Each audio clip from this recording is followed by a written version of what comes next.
करीमनगर शहर कांग्रेस प्रभारी कोमाटी रेड्डी नरेंद्र रेड्डी ने कहा, अगर कांग्रेस कार्यकर्ता के बारे में केटीआर के अनुचित बयानों और विचारों की निंदा करके कांग्रेस सरकार के खिलाफ इस तरह का गलत प्रचार करने पर कांग्रेस कार्यकर्ताओं द्वारा जोरदार जवाब सुनने को मिलेगा।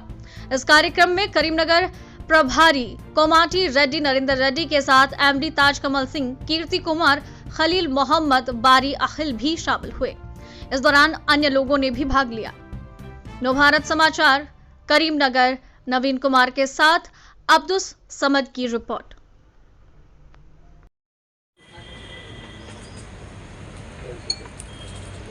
केटी रामाराव దొర అహంకారపు మాటలు కర్రుగాల్చి వాత పెట్టినప్పటికీ కూడా ప్రజలు ఇంకా అదే విధమైనటువంటి అహంకారమైనటువంటి మాటలు తల దిగుతలేదు। అదేవిధంగా ప్రజలను తప్పుదోవ పట్టించేటువంటి ప్రయత్నం చేసి ఏదో లబ్ధి పొందాలి పార్లమెంట్ ఎన్నికల్లో అనేటువంటి దురాలోచనతోటి ప్రయత్నాలు చేయడాన్ని మేము తీవ్రంగా ఖండిస్తా ఉన్నాం। ముఖ్యంగా మా ముఖ్యమంత్రి గారి మీద కత్తెర పట్టుకొని కడియేస్తా అన్నారని, తప్పకుండా కాంగ్రెస్ ప్రభుత్వం జోలికి వస్తే ముఖ్యమంత్రి గారే కాదు ఏ కార్యకర్త చూస్తూ ఊరుకోవడం చెప్పి హెచ్చరిస్తూ ఉన్నాం, ఖబర్దారని చెప్తా ఉన్నాం। అదేవిధంగా ఇరుకుల్లో పోయి అక్కడ ఉన్నటువంటి ఫోన్లలో ఏదో లైవ్ మాట్లాడినట్టు, కరెంటు వస్తలేనట్టు ప్రజలను తప్పుదో పట్టించి మరి మీడియా ముఖంగా ఏదో ప్రజలను తప్పుదో పట్టించే ప్రయత్నం చేస్తూ ఉంటే అధికారులే స్వయంగా అధికారిక గ్రూప్లో ఇదంతా తప్పు, మేము నిర్విరామంగా కరెంట్ ఇస్తూ ఉన్నాం, వాళ్ళు ఏదైతే మాట్లాడిన మాటలు ఏదైతే ఉందో అది బోగస్ అని చెప్పి వాళ్ళే స్వయంగా చెప్తా ఉన్నారు ఆధారాలతో సహా।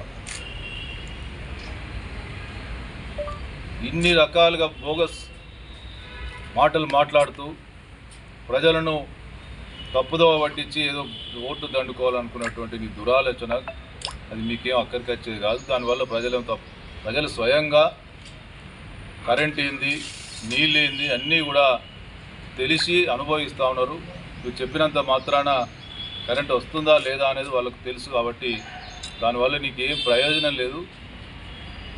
నువ్వు ప్రజల ముందు మరి తప్పుడు మాటలు, తప్పుడు సంకేతాలు ఇచ్చే ఒక నాయకులుగా మిగిలిపోతారు తప్ప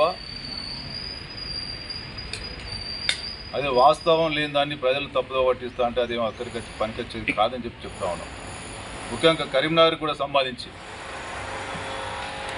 ఈ ఒక్కరోజు కాదు, గత ప్రతి వేసవిలో మేము ఎన్నోసార్లు బూస్టర్ల దగ్గర పోయి ఆ బూస్టర్లకు సంబంధించినటువంటి పంపులు చక్కగా పనిచేస్తలేవు, బూస్టర్లు అంటే మేము ఎన్నో ధర్నాలు చేసినటువంటి పరిస్థితులు ఉన్నాయి। ప్రతి వేసవిలో నీటి ఎద్దడి అనేది సర్వసాధారణం।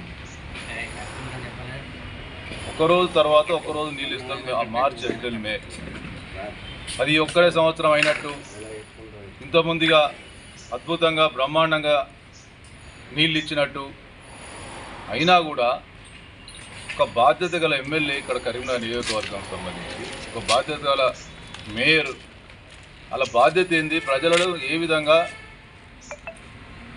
ఆదుకోవాలి, ప్రజలను ఏ విధంగా మరి నీళ్ళు అందించే విషయంలో బాధ్యత వహించాలనే దాన్ని విస్మరించి కుళ్ళు రాజకీయాల కోసం, రాజకీయ లబ్ధి కోసం ఇలా ఈ ఒక్క సంవత్సరమే నీటి ఎద్దడి ఉన్నట్టు, దాన్ని వాళ్ళకు బాధ్యత లేనట్టు ప్రవర్తించిన తీరును ప్రజలు గమనించాలని చెప్పి కోరుతా ఉన్నాం। నీకు ఆ మాత్రం బాధ్యత లేకపోతే నీకు ఆ కుర్చీలో కూర్చునే నైతిక హక్కు లేదని చెప్పి చెప్తా ఉన్నాం। ఎందుకు మేయర్గా ఉన్నావు? వాస్తవాలు ప్రజలకు చెప్పు। వాస్తవాలు గత ఎప్పుడైనా గత 10 సంవత్సరాలు కావచ్చు మీ ప్రభుత్వ హయాంలో కూడా ఇటువంటి పరిస్థితి ఎప్పుడైనా ఉన్నది। ఈ ఒక్క సంవత్సరం ఉన్నట్టు ఈ 3 నెలల్లో ఏమో అంత మొత్తం కొట్టుకుపోయినట్టు నీళ్ళన్నీ కాంగ్రెస్ ప్రభుత్వం రాగానే ఇంకిపోయినట్టు ఇటువంటి కుళ్ళు రాజకీయాలు చేయడం అనేది మంచి పద్ధతి కాదని చెప్తా ఉన్నాం. మేము ఎన్నోసార్లు బూస్టర్ల దగ్గర పంపుల దగ్గర మేము ధర్నాలు చేస్తే ఆ రోజు ఒక్కరోజు సమాధానం చెప్పలేనివాడు ఈరోజు అదేదో కాంగ్రెస్ ప్రభుత్వంలో జరిగిపోతున్నట్టు ఇట్లాంటి పద్ధతి ఏదైతుందో ఇది మార్చుకోమని చెప్తా ఉన్నాం. ఖచ్చితంగా ప్రజలకు నీళ్లు అందించడంలో ప్రభుత్వం చిత్తశుద్ధితో ఉంది. కాకపోతే పరిస్థితులకు అనుకూలంగా మిడ్మానేరులో ఉన్నటువంటి నీటిని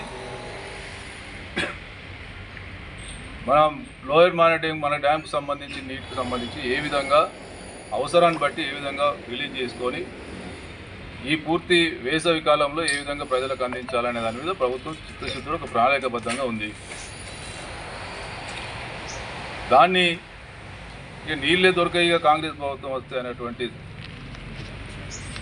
పద్ధతి ఏదైతుందో మీరు మార్చుకోకపోతే నీ బాధ్యత నుంచి నువ్వు తప్పుకున్నట్టయితే నీ బాధ్యత వహించనప్పుడు నువ్వు ఆ కుర్చీలో కూర్చునే అర్హతను మీకు లేదని చెప్తాం.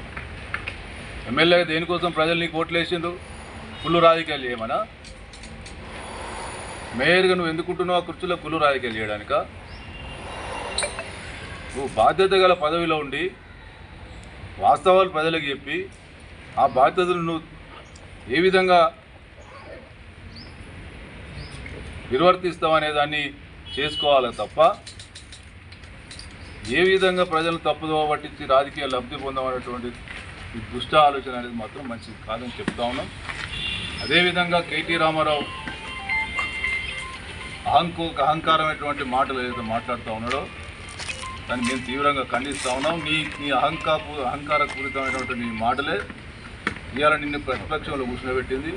నీ పద్ధతి మార్చుకోకపోతే నువ్వు ప్రతిపక్ష హోదా కూడా నీ పార్టీకి ఉండదని చెప్తా ఉన్నాం. ముఖ్యమంత్రి మీద మాట్లాడినంత మాత్రం నువ్వు గొప్పను అవుతా అనుకుంటే అది పొరపాటు అని చెప్తాం.